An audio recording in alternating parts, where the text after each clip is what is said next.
Pemprov DKI Jakarta bakal membuka rekrutmen PJLP Bina Marga dalam waktu dekat. Hal ini menjawab banyaknya jalan berlubang Tribuners dan Gubernur DKI Jakarta Pramono Anung menyebut 1.400 PJLP yang ada saat ini sudah tidak mencukupi karena banyak pegawai pensiun sementara musim hujan ini membuat jalan cepat rusak. Bagaimana informasi selengkapnya, pemirsa? Kami telah terhubung dengan jurnalis Tribun Jakarta, rekan Dionysius Arya Bima. Silakan laporan Anda.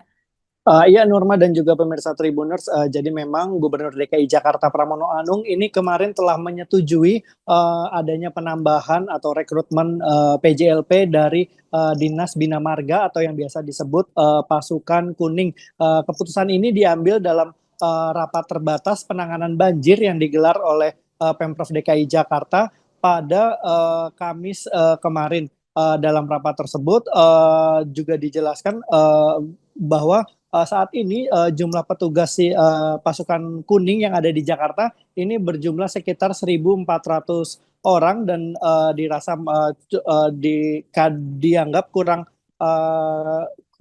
kurang memadai karena adanya banyak kerusakan jalan yang terjadi belakangan ini. Dari 1.400 petugas ini sendiri, petugas yang mengurusi perbaikan jalan ini hanya ada sekitar 755 orang. Meski demikian, sampai saat ini Pemprov DKI Jakarta belum memberi keterangan lebih lanjut terkait dengan jumlah dari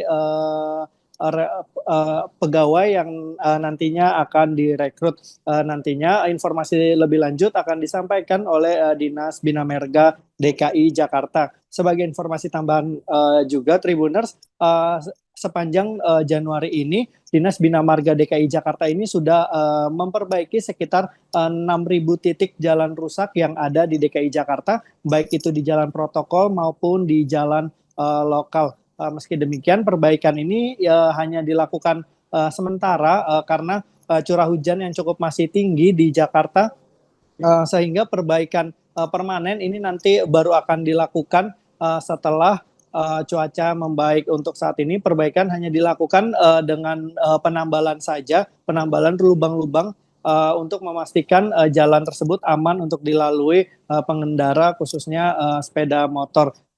Pemprov DKI Jakarta atau Gubernur DKI Jakarta sendiri mengingatkan masyarakat untuk waspada saat berkendara, khususnya saat hujan deras mengguyur maupun saat ada genangan di jalan. Demikian Nurma dan juga pemirsa Tribuners. Minta Pak Kadis Bina Marga, tetapi beginilah, dalam kesempatan ini pemerintah Jakarta berkali-kali juga sudah menyampaikan untuk semuanya berhati-hati, karena memang harus diakui karena curah hujan yang sangat tinggi sekarang ini memang ada beberapa tempat berlubang. Ya saya berharap nggak ada yang sampai masuk dan terjatuh. Jadi karena ini kan proyeknya tidak bersifat jangka pendek, tapi ini kan jangka menengah, sehingga dengan demikian kebutuhannya itu pasti dinamis. Daripada nanti disebutkan salah, tetapi yang jelas pasti akan kita lakukan. Bahkan tadi untuk bulan Februari aja, berapa? Gak apa-apa kalau ini boleh ditulis. Februari aja kita butuh 132 M.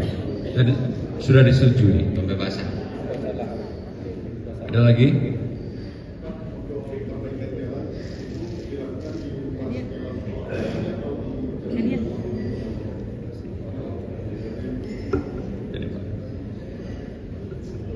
Jadi kami melakukan penanganan jalan tentunya yang di luar tol, Pak ya.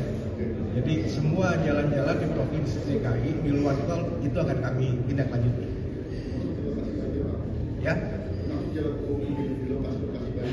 Ya, di lokasi-lokasi yang ada genangan itu juga akan kami tangani. Ya tentunya penanganan ini setelah cuaca membaik. Ada lagi?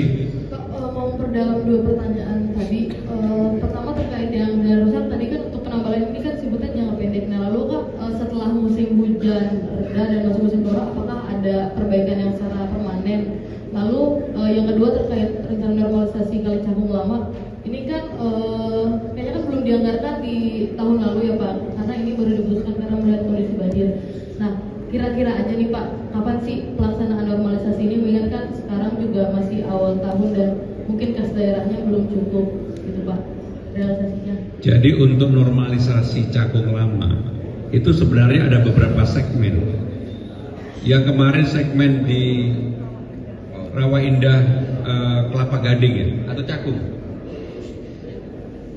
Yang di Rawa Indah kan yang kemarin kita lihat sama-sama itu sebenarnya sudah dimulai. Tetapi untuk yang bottleneck utama yang di Cilincing ya, itu yang memang anggarannya akan segera disusun. Tetapi secara keseluruhan sekarang ini secara prinsip yang dari 8,5 kilometer itu anggarannya sudah ada, hanya memang yang di ujung belum ada anggarannya. Tetapi saya sudah menyetujui dan ini menjadi prioritas untuk APBD perubahan. Yang terkait jalan rusak itu Pak, Kenapa? penanganan yang permanen Pak. Oh, Ya terima kasih. Ya, tentunya jalan rusak itu saat ini kami tangani sementara. Nanti begitu cuaca membaik akan kami lakukan dengan penanganan permanen. kurang jelas. Udah.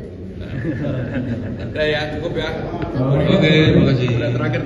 Terkait JPO disabilitas mungkin bisa diulas lagi pelaksanaan dan kegiatan seperti apa Mas? Jadi misalnya sebagai contoh lah yang kemarin ramai banget adalah JPO disabilitas Sarina. Jadi nanti di kiri kanan Sarina itu ada liftnya masuk ke yang tengah, sehingga dengan demikian disabilitas bisa beraktivitas menaiki Transjakarta dari situ. Tetapi yang paling penting yang menjadi pertanyaan kelompok pejalan kaki, apakah pelikan atau cross itu ditutup atau tidak? Kami sudah memutuskan untuk tidak ditutup. Jadi tetap semuanya jalan, yang mau jalan kaki, yang mau naik ke atas silakan. Itu pilihan. Baik, terima kasih. Wassalamualaikum warahmatullahi wabarakatuh. Download Tribun X sekarang, menghadirkan lokal menjadi Indonesia.